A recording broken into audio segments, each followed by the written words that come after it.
I mean, if you're a Bears fan, you're thinking forward progress. Come on. 10, 219, 219. Forward Progress, a Chicago Bears podcast with Dan Bernstein and Matt Abaticola on 312 Sports.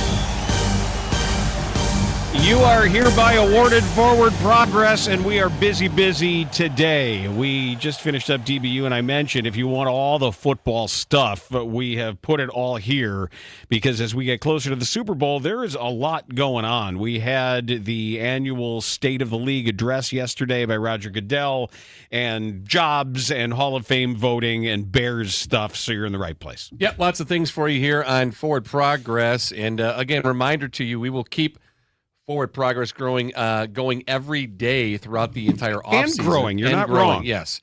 As we get our broat growing, too. We'll have Forward Progress every day for you. So you're saying, well, what's going to happen during the offseason? Well, a daily show, a daily football/Bears show. We, of course, will concentrate and keep our focus on our Chicago Bears as they prepare for the Super Bowl season of 2026. Oh, there it is. I hear you. Yep. Yes, sir.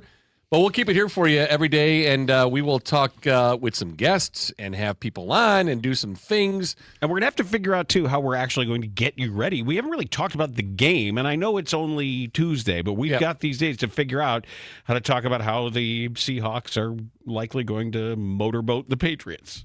They're going to motorboat them for sure.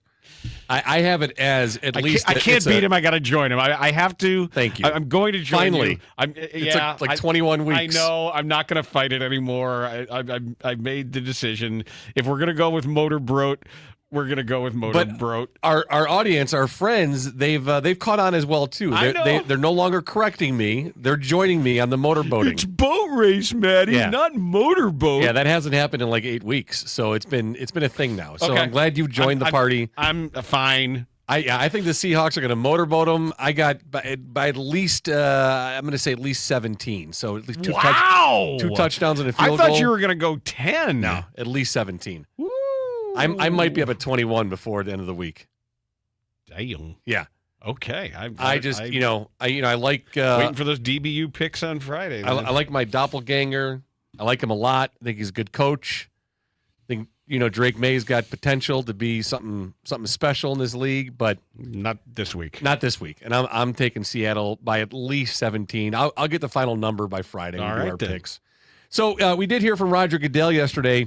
Roger Goodell, by the way, is he's the commissioner of the NFL. I'm not sure if you were aware of that. I did. I'll write that down. You knew that. I did. I don't know if everyone else knew that, though. I think so. And, Super Bowl week, he sits down and does a really nice conversation with reporters. And I wanted to pull 3 of the cuts there from old Roger. Mm-hmm. The first one was actually I'm going to include the question on this one because I liked the question from Judy Batista. Oh, she's great. NFL.com, and this is her question for Roger Goodell. Last week, release of some of Jeffrey Epstein's emails indicated repeated exchanges with Giants co-owner Steve Tisch. To what extent will the NFL look further into those exchanges, and could Steve Tisch be subject to discipline under the personal conduct policy? Well, you may be getting ahead of yourself on the second part, but I would say that absolutely, we are going to look at all the facts. We're going to look at the context of those. We're going to try to understand that, and we'll look at how that falls under the policy. But I think we take one step at a time. Let's get the facts first. Now, I watched the video, and the microphone was not completely shoved into his mouth. It just, for whatever reason, that was the quality of the NFL stuff, and I've looked at different websites for it. It just sounded like his microphone was overmodulated or something, or he was eating it, one of the two. I didn't really like his answer, and I'm sure he was prepped on it, and he's a smart guy. He knows how to speak. And there was more. There were follow-ups. Yeah, but I just wanted to pull this one just so we could discuss it as we started the discussion yesterday. I just, he is right, but I just didn't like the tone of don't get ahead of yourself. I think you're getting a little bit ahead of yourself with the second part. I would have just preferred an answer of, we'll see where the facts take us. And if that's a direction that the facts lead us, we'll deal with that, but we're certainly not there yet. Something along those lines. Because that to me, and I try to hear things that aren't said while they're being said, and it just sounded like to me that not much would happen. It sounds like we don't want to investigate him. We don't want to hold him accountable pursuant to our policy, but we know that as long as there's public sunlight on it, we're going to have to act in some way. That sounds like what that answer was from somebody who is there to protect ownership and protect the league, but he didn't stonewall. He did about as well as I would expect, considering who's advising him. Yeah. That anything that admits that there's an issue and admits that there is going to be a desire to know more, I think we got to take the dub.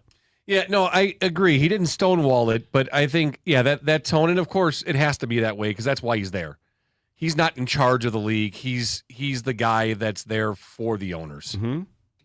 Well, you may be getting ahead of yourself on the second part, but I would say that absolutely, we are going to look at all the facts. We're going to look at the context of those. We're going to try to understand that, and we'll look at how that falls under the policy. But I think we take one step at a time. Let's get the facts first. All right. He was also asked about the Rooney Rule and the fact that of the 10 head coach openings this cycle, there was one minority hire.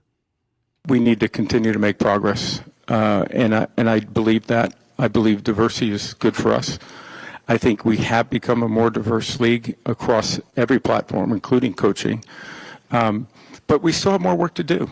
There's got to be more steps. So we're reevaluating everything we're doing, including our accelerated program, including every aspect of our policies and our programs, to meet the challenges of today and tomorrow rather than yesterday. So we need to be looking at that and sort of say, okay, why did we have the results this year? What is it that we can be doing in training or education, and that goes for not just the candidates, but also the clubs, and how we can try to continue to increase the opportunities and the outcomes ultimately. We know the answers to these questions. Everybody pretends like we don't know the answers. Mm-hmm. The answers would be minority ownership. The answers would be people who in their actual lives have contact with people who don't look and sound exactly like them. Right. People who came up in areas of business that valued diversity instead of ran fearful of it. People who understood that it makes for good business. It is smart business to have the perspectives of people in your organization who look and sound like the world looks and sounds, right, rather than trying to create a world that never really existed that you think existed and marketing to that made up world. It's all very simple. And the answers are right there. And he can talk around it all he wants. But the idea is making sure that there are opportunities for people to get out of their bubbles and get out of there and understand the way the world looks, and that varying opinions of varied backgrounds make for better business. Yeah, and I'm just not quite sure that NFL ownership is even open to. They don't even understand what they don't know what they don't know. Correct. And then they got rid of the accelerator program. And I believe he did admit that, well, they clearly got scared and canceled it because they thought they had to, because they thought that they were going to get extorted. And now there was an indication that they're going to bring back the accelerator program. So good on them, and good on the NFL for understanding the value of that. And then Goodell, good old Roger, was asked about the potential of an 18-game schedule. So, they moved to a 17-game schedule 5 years ago, 2021. Added that 17th game, so asked about the possibility of an 18-game schedule. Well, we're fortunate we have quite a long CBA in front of us, but I think we have not had any formal discussions about it, and frankly, very little, if any, informal conversations. I've heard people talk about it in the context. It is not a given that we'll do that. It is not something that we assume will happen. It is something that we want to talk about with the union leadership. As you know, they're going through a transition, and hopefully that'll get solidified this spring. And as they determine their priorities, we are doing the same on the ownership level so that when we get together, we can address these issues together. And I think you remember in 2011, as part of the CBA, we committed to the players that we were going to have this conversation and we were going to talk about the pluses and minuses. When we moved from 16 to 17, we had that conversation. I think that went quite smoothly. But the challenges will be different here a little bit.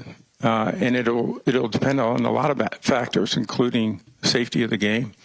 What other changes can we make to the game that are going to continue to improve that from a safety standpoint, but also a competitive standpoint? Should we have 2 buys? What are the roster size? There are a number of issues that need to be discussed with the players, and that I'm sure will be a focus, or at least a component of the next CBA, at least in the discussion phase. But there are a lot of things that I think are going to be on the table. So the current CBA expires March of 2031. Yeah, I like the way he handled that too. Yeah. It just saying it isn't just a unilateral decision to impose this, and essentially that's a way of saying slow your roll. Mm-hmm. That a lot of us have looked at, well, it's inevitable, and this is just going to increase until there's 24 games. And I think he went out of his way to say it's not a done deal. It's not a given. Right, and again, nothing would it be able to happen until after 2031, so we're still several years away from that even occurring. It could. Right, but you don't have to wait until. I know, but they're not going to. I mean, the players' union is not going to negotiate something of that stature. I mean, that's significant prior to that expiring. Unless there ends up being something they really, really want, and they say, "Look, we'll give you this if." How would you feel about an 18-game schedule with 2 buys? Fine. Okay. It doesn't. I mean, yeah, I know. None of this is sacrosanct to me. I know, but I hate bye weeks. As a fan, I hate them.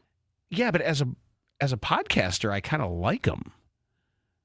I don't mind working and finding new and different things to talk about. Where you still have a season going, you still have the urgency of the season, and remember the context is all different now that we think the Bears are good. And I like the idea of teams having an equal number of home and away games. That discrepancy kind of bothers me slightly. A round number is better. Yeah. Yeah, but a 20-week season with 2 buys and have the Bears. I know Bears off 2 weeks. Though. Anyway. I know it is, but games aren't year round. I mean, baseball feels that way, but football's not games year round. The season's year round. Yeah, football makes a lot of money. Yeah, I know. Football's king. Yep. All right, so that's Roger Goodell. Just want to pull a few cuts. Yeah, I thought that we'll see if Judy Batista keeps her job, because we know that people from NFL media, when they ask difficult questions of Roger Goodell, sometimes find themselves right out of work. Yeah, I was surprised it came from NFL.com. Well, Jim Trotter was the guy who was asking about a lot of this stuff. But, it could have been worse. I usually don't expect much. My bar's pretty low. My standards are fairly low set for a Roger Goodell press conference. Yeah, but could have been worse. Speaking of could have been worse, New England Patriots were dealt another blow. Oh, no. In their Hall of Fame endeavor and activity. Yes. What now? What this time? We learned earlier today that Robert Kraft has been denied the Hall of Fame. He will not be making the Hall of Fame this year.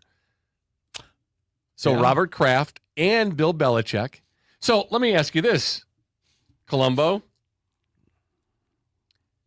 Coincidence, or is this deliberate? I don't know enough about the voting to declare that it's deliberate. Obviously, what do they say? Never attribute to malice what can be more easily ascribed to stupidity, which is there's got to be some corollary, because the Hall of Fame voting is weird. It may again be the presumption on behalf of the voters. Kraft is going to get in at some point. Let's take care of the last chance candidates first. So that argument, while viable, doesn't sound correct when it comes, in my opinion, correct to Bill Belichick or Robert Kraft. Do as many people to me dislike it just Robert sounds, Kraft as dislike Belichick? I just think it's the whole Patriot thing. And the cheating and all the winning that they did for so many years, being on top of the hill for so long. I just think this is a shot at those guys, because they couldn't get beat on the football field as often as people wanted. So here's a chance to throw a little punch at them and say, hey, you may have been great on the football field, but we're not letting you in this exclusive club right away. the whole idea that, eventually they'll get in. If there are guys that should get in on their first try, Belichick is a guy that should. As an owner, Robert Kraft should. Of course. And the problem is that the other names on this particular 5-person ballot. Right. It's not like you look at those names and go, oh, my God. I'm in no hurry. How are they not in? To put Ken Anderson in the Hall of Fame. Right. I know. Is he local? He went to Augustana. Did he? Kenny Anderson went to I remember he went to Augustana, but I don't know if he's more local than just sort of within the boundaries of the state of Illinois. Isn't Augustana is still in correct. Illinois, right? Augustana, yep, 67 to 70. Yeah, I remember that, but I don't remember where he's originally from. But went to high school in Batavia. Okay, yeah. So there's the local connection for Kenny Anderson, and then Roger Craig, who was the first celebrated, 1,000 yards receiving, 1,000 yards rushing, two-way threat.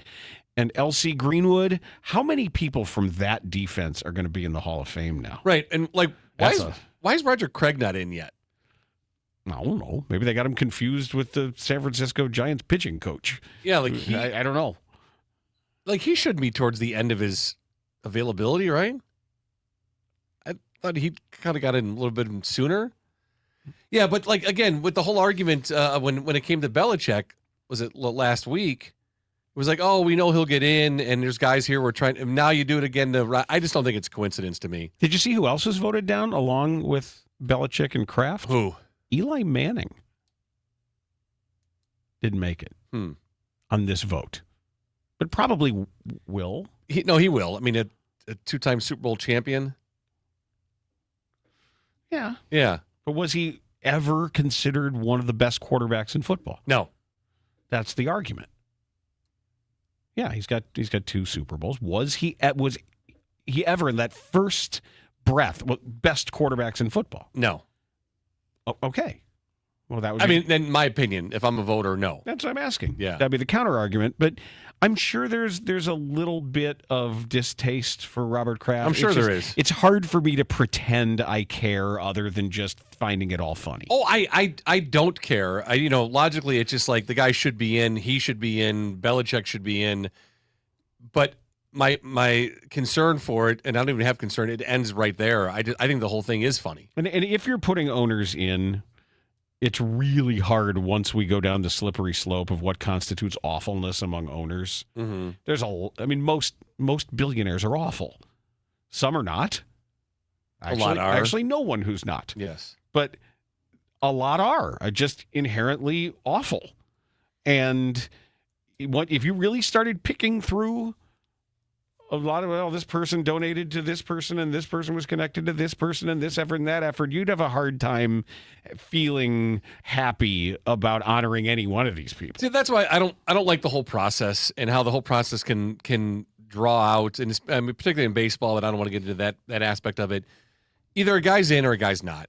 And when he's eligible, either he's in or he's not in. It's really that simple.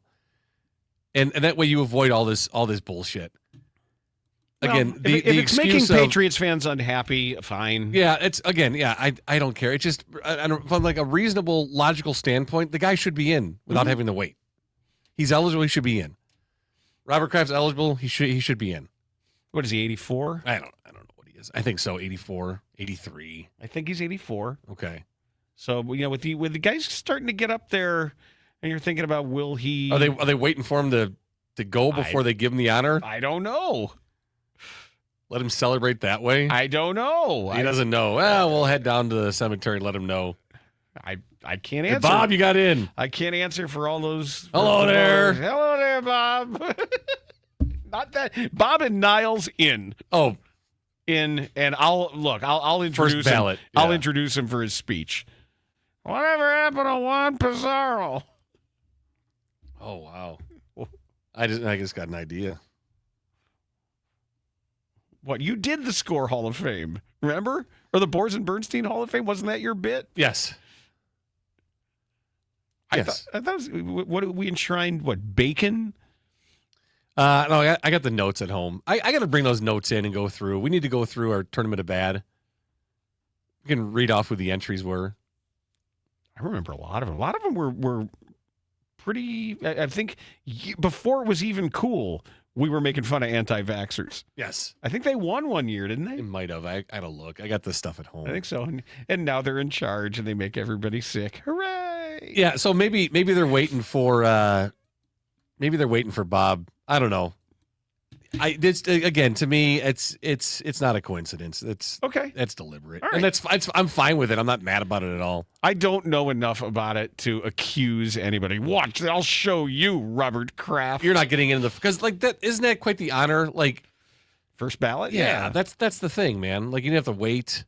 You're still alive. That's a really good way to enjoy it while you're still alive. Makes it better that way. Yeah. That's what they say. Being alive makes your food taste better. I think guys that are alive when they get in the Hall of Fame, they enjoy the benefits more of it. You can't prove that.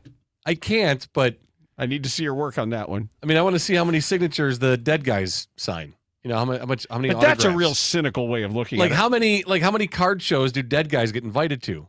I do love the fact that according to reports, that Bill Belichick's girlfriend, Jordan Hudson, had a huge party planned for Enshrinement Day. Oh, really? Like already had bought the tents and the whatever they're having, the pig roast or whatever they're doing. There was a lot of sunk cost in the big old celebration day that now they've got to unwind. You think she invited Billy to it? I don't know. Maybe she like takes him out of a closet and Yeah. like, dusts him off. She unlocks the bedroom door and lets him out. Waves him around and then Yeah. shoves him back in. Here you go. Back in here. Eat your porridge. Yeah, she's like, I I have a party planned for you Saturday night for your enshrinement, and I'll be home afterwards. So just wait for me. Oh, What? I'm not going? No, you're not. You're not You don't going. need to be there. You don't even need to be enshrined. We're just having a party. Oh, boy. Yep. Just a report I was reading that she had done that, and that was a big part of their plans to celebrate his enshrinement. Yeah, I think it was deliberate, and then the fact that the voters could hide behind the whole idea of, oh, these guys have been waiting and want to get them in. Well, then if they're worthy, they should be in. Then I mean, keep waiting. It's stupid. I hate the whole process. Anyway, if Bill gets in, when he gets in, we'll kick him out the next day. That's what we'll do. Done. The day that Bob and Bill get in, the next day we'll do a show where we clean Remove out them? the Hall of Fame, and we'll start with those two. We did that years ago. Yeah, I know. I remember. But there's a lot more people in it now Yeah. we can clean out. Yes. I actually was thinking that when we were doing our top 10 list last week, and I was going through I was thinking, like, what's that guy doing? What's Yeah. that was top of mind for me. Like, really? This guy's a little okay, I guess so. That's fine. Yeah, there was a couple of names, like more modern names, guys whose careers I've watched that were in. I'm like, really? That guy's in? Had to go back and look at a couple guys' numbers and stats. One guy that definitely will get in, though, one day is your guy. The new offensive coordinator of your New York Giants. He's not a Hall of Famer. Yeah, I saw that news today that we were wondering when John Harbaugh was hired, saying, look, you don't need, this isn't a case where he's on one side of the ball for sure. He has become more defensive oriented. Yeah, but he's more of the CEO type. So these hires Figurehead. are huge. Yeah. And with his guy Munkin getting a job, we were wondering what was going to happen. Wardrobe concerns. Like people were all over him Yes. for what he was wearing with the jeans that didn't fit, and he just threw a blazer over the first shirt he grabbed. Right. So, He's like 60, isn't he? Yeah. Somebody said that it was alcoholic dad at a custody hearing. Oh. Yeah, like that. Like that's. I was like, ooh, that's very specific. Yeah, that's rough. Yeah, and he's just a guy who doesn't care, and I understand that. But Right. that's a day you got to care. I would think so. That's a day ask someone to help you. Who was it? Was it Russ Grimm? Showed up in the Sweater. pudding pop sweater. Yeah. No, just a black. Oh, I thought it was No, it was weird. It was black and it had like satin. Oh, It wasn't great. yeah. And he was just kind of it's we always compared him to the guy who showed up for the interview at the radio station in the Jalen Rose jersey. Yes. What an interesting call for a job interview. Won't be seeing you again, but thanks for coming I'll be by. wearing my best Jalen Rose jersey to my job interview. Well, Okay. it's a sports station. I got to show how sportsy I am. I guess. Very sportsy. So yeah, Matt Nagy, the new OC in the Giants at the Giants, and I guess that video that Andy Reid put out last week really helped put him over the edge. Did he also somehow involve him in the coaching of Joe Montana like Mike McCarthy did? That's still unbelievable. I made Joe Montana when he was a chief. That was all me. Yep. That was all me. Yeah, then the Steelers come out to say that really helped put him over the edge. I wonder what Nagy actually does. Because, the whole Mahomes thing got him in the door with the Bears. Mm-hmm. That you can't go back and use that again. Right. And he's not going to give you Mitch or Nick Foles or Andy Dalton. Yeah, I wonder what he sold John Harbaugh on when it comes to Jackson Dart. Like, what did you say about Jackson Dart that you saw Harbaugh you said? saw what I did with Mitch Trubisky, huh? Right. Saw what I did there. Yeah, because you can't say, look what I did with Pat Mahomes. That guy was nothing till me. I mean, You can't use that again. Right. Although I guess Mike McCarthy proved you could just make stuff up. Yeah. Yeah, maybe Nagy sat down and he was like, you ever hear of Dan Marino? I have heard of him, Matt. Well, he was nothing until I got hold of him. I've heard of him, too. How about that? We see. We've both heard We're of on him. the same page. Yep, I think. See, this is you the and kind of working relationship we're going to have. We're speaking the same language. Yes, we are. You've heard of Dan Marino. I've heard of Dan Marino. Or, ideally, in all seriousness, maybe he said, I made a lot of mistakes with Mitch Trubisky. I learned the wrong lessons from Patrick Mahomes. I learned lessons that I applied improperly. I mean, really, there is a way to do that. Yeah. There is a way for him to say, I've had a lot of time to think about and talk about what went wrong Yeah, with and Mitchell I think Trubisky. the best approach, he could have sat down and not even brought up Patrick Mahomes and not even brought up Mitch Trubisky. But here's what I've learned as a coach, as I've evolved and grown. And the game has changed. And here's what I've seen about Jackson Dart. Here's where I can help Jackson Dart improve. This is what I see in his game. Maybe that was the approach he took. Could be. Yeah.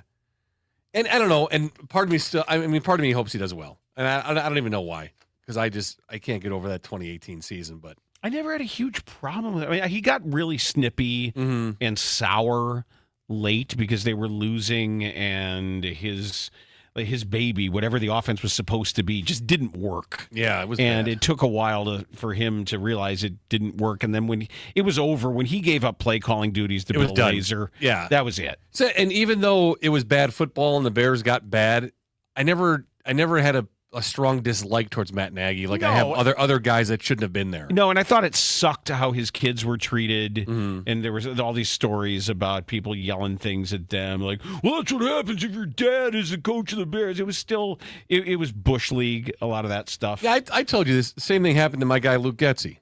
Yeah. Same thing happened to his kid at school, which is just, it's insane, man. Yeah, that shouldn't happen. But Matt Nagy, latest guy to get a job. And then who did I see? A Switzer. A Switzer got an OC job somewhere. Is that an actual Switzer? I thought it was. I don't know. See what it says there. Oh, it autocorrected to Switzerland. Travis Switzer has been hired by the Cleveland Browns, and they're both making the move from Baltimore to Cleveland. Travis Switzer is it's he was like a run game guy, I think, maybe. Can't remember what he was. But it's got to be a relative, right? Doesn't say. Travis, American professional football coach, played college for the Akron Zips, born in Lancaster, Pennsylvania. No, doesn't say that he's related to Barry. Sanders? No. Oh. So, well, all right. Yeah, not related. Not related, Travis. 6'2", Is he running the football? I think he was blocking for people. Wait, who 6'2", 302? Yeah. 6'2". So my height and 302? Yeah. Ooh. What are you, 210? 215. Okay, pretty good guess, though. Yeah. Wow, 302. That's listed playing weight. Probably bigger than that I'm trying now. to think about 85 more pounds. That's... Yeah. If you want, you could. You'd be quite the look. Put extra 85 on you. All in my face. Yeah, you'd get you think you look like Mike Vrabel. You'd look like Mike Vrabel with a face like a frying pan. So one of the Bears safeties wants to come back. He does, and I don't know if the Bears are going to want him back at that price, but Jason Leisure was hanging out with Kevin Byard, and Byard hopes to return. He says that I was one of the only players he actually singled out. It was awesome to see. There's going to be effort on both sides to get something done, but who knows? I had a really good year this year. I know Poles and Ben Johnson have a lot of decisions to make, and a lot of guys on the team. We'll see who's the top priority. I would hope that I am, but you just never know.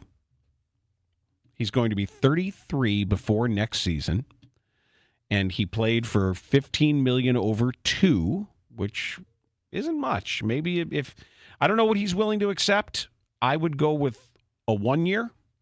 I would like a 1 year deal. I don't know if he would take a 1 year deal.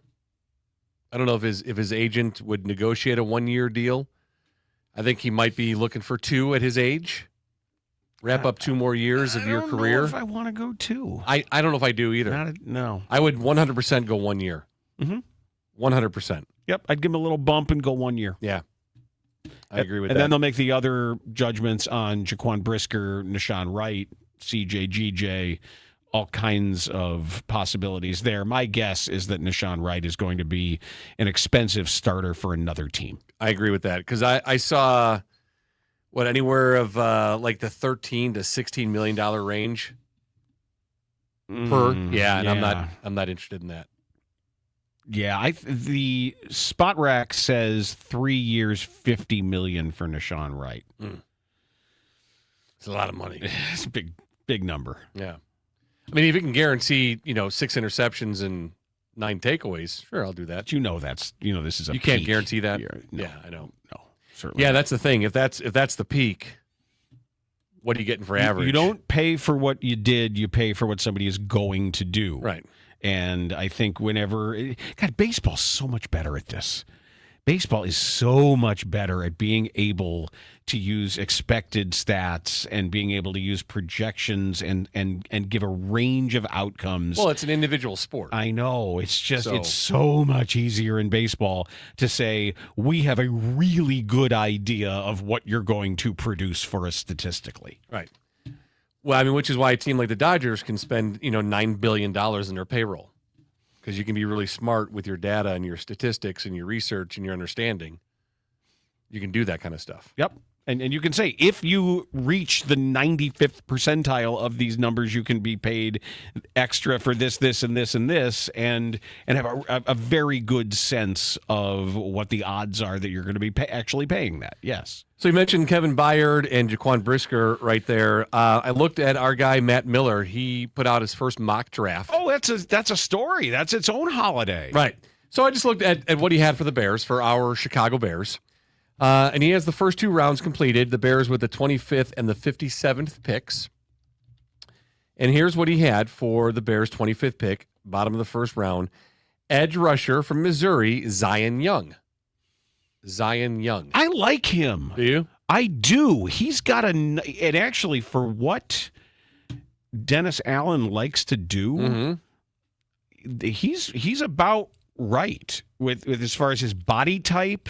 I haven't seen a lot of him, but he's strong with good bend, good quickness, but he's not just like an outside speed guy. He likes guys who can win some of the upfront battles. So that's not a bad name down there, actually. So here's what he said about Zion Young. The Bears made a run to their divisional round of the playoffs, won the NFC North, blah, blah, blah. General manager Ryan Poles has to plug holes, continue to develop a defense that needs a pass rushing threat opposite Montez Sweat. The 6 foot 5 inch, 262 pound Young is more of a 3-down edge setter than a sudden pass rusher, but he uses a long arm move to set up tackles and establish the corner in the run game. Young needs to develop a secondary pass rush move with a better plan, but the traits are there for him to be a solid starter in a 4-3 defense. Yeah, I don't mind that name. And I would also think, too, if there's a tackle there at 25, if there's a tackle you like better, just take the tackle. I don't want to reach for a position when I think that the line itself could just use bolstering, and if you get a kick-ass tackle, that it could make life easier for whoever your edge happens to be. On this line right now, just get the better player on the defensive line if you're committed to that at that pick. I wouldn't necessarily say it's got to be an edge or it's got to be a tackle. And then at 57, so the Bears' second-round pick, he has A.J. Hawley, safety out of LSU. Says Hawley's 8 interceptions over the past 2 seasons would translate to Chicago's opportunistic defense. He mentions, of course, the fact that Jaquan Brisker is set to hit free agency. There's room to add a safety early. I don't like using a safety with that valuable a pick. You're grabbing a safety. Safety can be addressed reasonably in free agency and relatively inexpensively. Mm-hmm.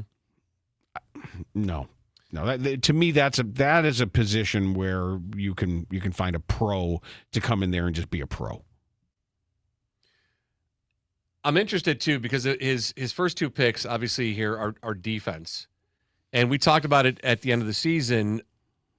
What's going to happen with left tackle with Ozzie Trapillo? He will not be ready for the start of the season. No, and may never be the same again. And we saw what they thought of Theo Benedict at the end of the year against a significant pass rush and his ability to protect Caleb Williams. I've got it as an open item. It is an open item. When Braxton Jones is the 3rd-rated free agent. So that's what I was going to ask. Do you think, because I think Matt would sniff out an idea if they're looking at O-line. Is Braxton Jones the guy that they look to? I can't see that as being the way they go to fill that need when he wasn't good enough to play this year. They have to know enough about him to nobody can make a more informed decision about him than they can. Correct. Period. And I'm going to trust it. Nobody can make a more informed decision, yay or nay. But I would like for it to improve immediately. They're not going to it's not going to be a developmental pick. No. And it depends on the depth at that spot. Nobody thought Trapillo eventually was going to be there as a second-round pick based on his performance in the battle early on, how bad he was in training camp and how slow his feet were and how lost he looked, that he got better over the year. That's a big loss. It is a big loss. It's a huge loss. And maybe that's something they address in a 3rd round. We'll see. Pick. We'll see. Who knows what they do with it. We've got plenty of time to talk about that. All right, one other area I want to get to is my guy Diego Pavia. It is your guy. You own the rights to his NFL future. I do. There was one. This is Sean Jensen or Chad Jensen. Sorry, from SI about the Senior Bowl. He said to me, Diego Pavia was the best overall quarterback at the Senior Bowl this week. Has some serious limitations due to his size, but he can run the offense, find a way to make plays, and has a solid arm. He's also got some attitude to him. Might not make it to the NFL, but he has heart. All you really need is heart. I'm saying when you watch him out there, you start to wonder, are the limitations going to be too much at the next level? Yes. I still think a team takes a run at him, maybe as an undrafted guy. All right. And Dan, here's the 1, 2, 3, 4, 5, 6, 7, 8 teams. 8 teams I've listed that he could potentially land in camp. Go as ahead. An undrafted guy. Are you ready? Sure. The Minnesota Vikings, the Las Vegas Raiders. Great quarterback history, yes. The Jets, the Browns, the Matt Nagy Giants, the Cardinals, the Steelers, and the Colts. I think one of those teams is going to take a run and get my guy the one snap in an NFL regular season game that I need. All right, that's all you need is one snap all I need in an is actual one. game. Yes. I'll count playoffs too. I need one. I need a team to take a run, to love his attitude, to love his ability to move an offense, to get him as the 3rd quarterback, to have the first 2 guys go down with broken legs in the first half, and he gets to play the second half. Oh, wait, what was that one again? I want you to rewind that. Okay. To go down with broken legs. Now, but wait, where are Roel and Javier? In the bleachers. Okay, drunk. Yes. Right? Yes, drunk 100%. Stupid and crazy. Well, one's he's below the stadium in whatever in the makeshift jail they have. Yes. Okay. And the other, yeah. You don't get Diego without Roel and Javier. The other's in the suite sleeping. Perfect. And they missed the second half where he plays. Okay. Yeah. Then I'm in. Minnesota, Vegas, Jets, Browns, Giants, Arizona, Pittsburgh, Colts. Okay. One of those teams. He will end up at a camp as an undrafted free agent. He can do all of these things. Yes. He's just not going to play a down of NFL football. He's going to play one down, at least one down of NFL football. No. You watch. No. And I will be vindicated. Okay. And then my Diego Pavia card, I have in its plastic sleeve on my desk at home. That was such a nice increase gift. in value. What a sweet gift. Yeah. Very cool that your son would be like, hey, look what I pulled. Look what I'm going to give to you. He got home with his box. He did his rip and he found Diego Pavia and he said, you know what? My dad needs this on his desk as inspiration every day. I remember when I opened a pack of cards. I remember exactly where I was standing in the house. It was right inside the front door to the left inside the living room by the chair that was like you weren't supposed to sit in because it was a nice chair. And I opened the pack and I was kind of setting the cards on that chair. And I got all excited because I got an Allen Ellis. Oh. Allen Ellis was a Bears cornerback. Mm-hmm. I think he was coming off one of his better seasons. I'm like, oh, this is really cool. I got Allen Ellis. And then it was like flick, Walter Payton, Pro Bowl. Oh, wow. And it's also, I shared this memory with Mike Florio at one point. It's the most gorgeous football card. Okay. You still have it? Oh, yeah. Is it protected? Probably not, because you know how we treated my cards. But everything about it was just like, and I remember like my feeling like my heart stopped. Because I was already excited. And then I froze and I ran. And I didn't know where I was running. I was like doing just laps around the house like a dog. Like a dog doing zoomies. With zoomies. Yeah, I love it. And I ran and I kicked the doorway into the family room. And we thought my toe was broken, like it swelled up and everything, and I was limping around. But I remember I didn't know what the term fit of peak meant. Okay. And we went to my doctor in Highland Park, Dr. Eugene Isaacs, the best. And Dr. Isaacs looked at my friend and he said, what happened? And I said, I kicked a doorway. And he said, did you kick it in a fit of pique? And I looked at my mom. I'm like, what the fuck does that mean? Like, no, I had a shoe on. Right. Like, what is a fit? Wasn't wearing a peak. That means like, were you angry? Did you kick it out of anger? And then of course we went home and I said, let's look up that word. It's Pique. This is the idiom. This is what it means. So of course I'm here. I'm like, my foot hurts and I have to get the English lesson. Yeah. And I explained to him, I said, no, I got a Walter Payton. Well, you should find it. See what kind of condition it's in still. So Hank ripped one last week, and he got a Saquon Barkley card, and it's this downtown series, or I don't know what it is, and so the box was like $60 or $80, and he ended up what? Wait, that's a set? No, not like a full set. That's like maybe eight packs, like maybe 24 cards. Okay. So he pulls this one, and he shows me the Saquon Barkley, and he's like, "This is a really, really good card." And he puts it in plastic, and then the week later, he's like, "Hey, Dad, you remember that Barkley card I showed you?" I said, "Yep." He goes, "I sold it." I go, "For how much?" He goes, $480. I'm like, you're kidding me. Did he sell it? Could it have been a lot more? Did he get? No, he got a good value for it. Okay, so $480.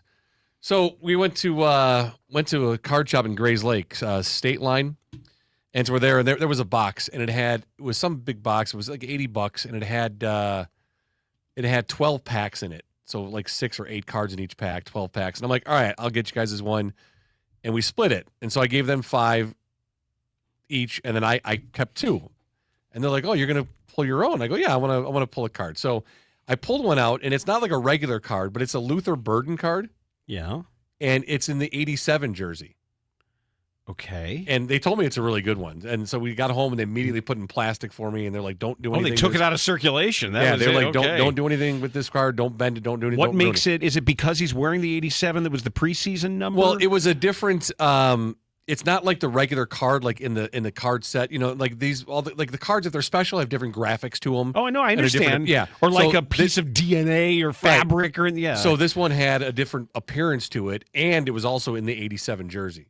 Okay. So they were like, "Well, that was a great pull, Dad." I'm like, "Well, yeah, because I picked You're that good at pack it. by You by must luck." Be, So and anything that helps you even look remotely cool to them, savor it. So now I have a stack on my desk. All right. Yeah. So the Diego Pavia is right there with it. I took him to a card show. Have you ever been to Diego a card Pavia? show? No, I took the Oh. kids. You ever been to a card show? I worked at one back in the day. That's where I sat with Pete Rose and did like this big interview thing with Pete Rose there. Oh, this wasn't like a celebrity type thing. This is like where like card owners, like shop owners, and then like people they come together. Oh, like a swap meet. Kind of like, but a little more organized than that. Okay. And so I took him. Actually saw Peruk there. Brian Peruk was there with his kid. At this station, they don't even know his name is Brian. Oh, they don't? What do they know him as?